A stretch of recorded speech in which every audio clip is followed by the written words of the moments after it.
Hello, this is Alex from PHP Academy, and this is a video tutorial created for the New Boston. Now, in this tutorial I'm going to be talking about timestamps in PHP.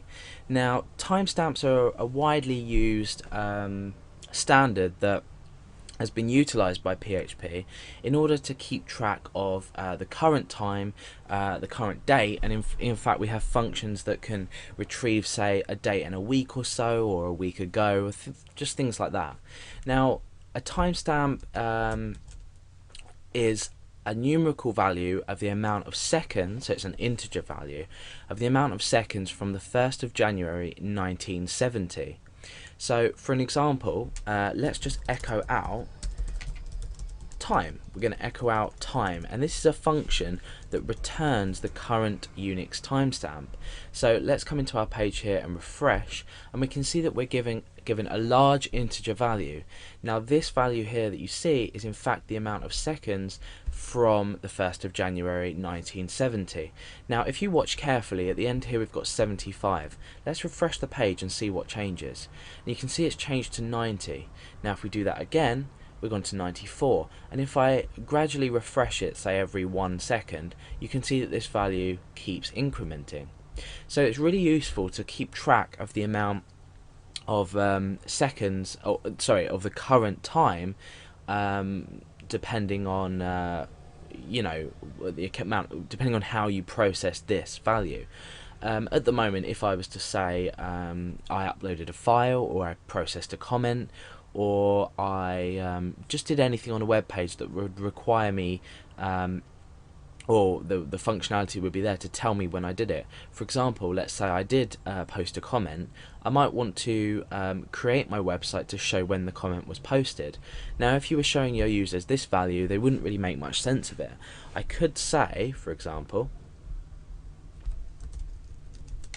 or we echo the current time is, and then I append the time onto the end of that. If I refresh, this is really it's not user friendly at all, because what we're doing is we are showing the time in terms of from a certain date within seconds, but we're not actually displaying in a human readable form.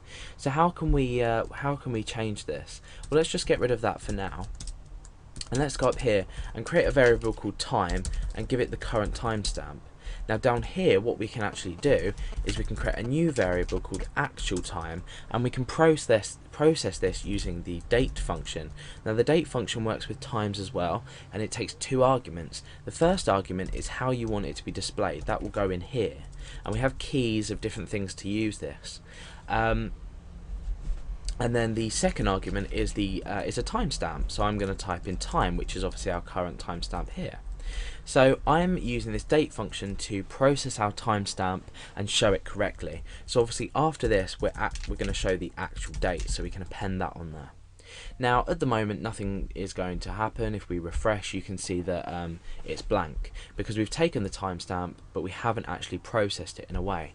Now the most common way would be to do H, a small I, and a capital S. This is just the way I always do it. I prefer. Now this is the hours, this is the minute, and this is the seconds. So we can put a colon in between each one. Let's refresh, and you can see that what's happened. Oh no, what's happened?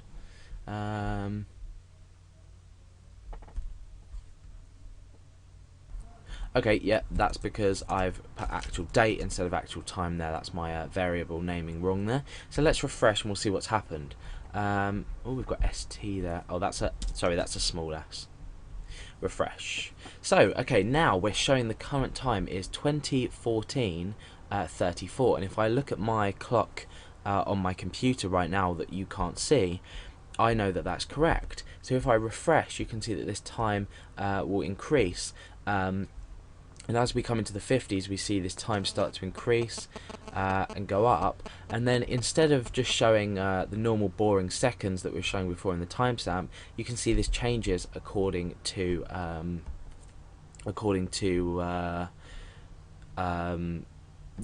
the timestamp that's dynamically updating, because the seconds are increasing. So we can format this in any way you like. If you go over to the PHP manual and search for the function date, you'll be shown lots of examples of how to format this. Now what we can also do in here is we can include the date itself. So you can do something like a capital D, so we could say D MY. So this is going to show the date, the month and the year, because obviously using a timestamp we can work out what the day is, the month and the year as well. So if I refresh that, you can see it's coming up with Friday, April 2011. So I can change this again. I could put, say, a small d and a small m, and what this is going to do is this is just going to process it slightly differently and show it in numerical format. So there's lots you can do. I'm not going to cover everything that you can type in here in every way, but what we could also do is we could say DMY, and we'll just change this to make sure it makes sense, time, or the date time, and then I could say at HIS. The colons in here are just for display purposes. So this now reads the current date time is Friday, April 2011 at 8:16 and 31 seconds. So by doing this, I have taken a timestamp which originally we let's just kill the page there. Originally we found hard to understand because it's just an amount of seconds. However, PHP has some really useful functionality in order for us to turn this into a readable date. So that's basically what a timestamp is. That's how you use it in PHP.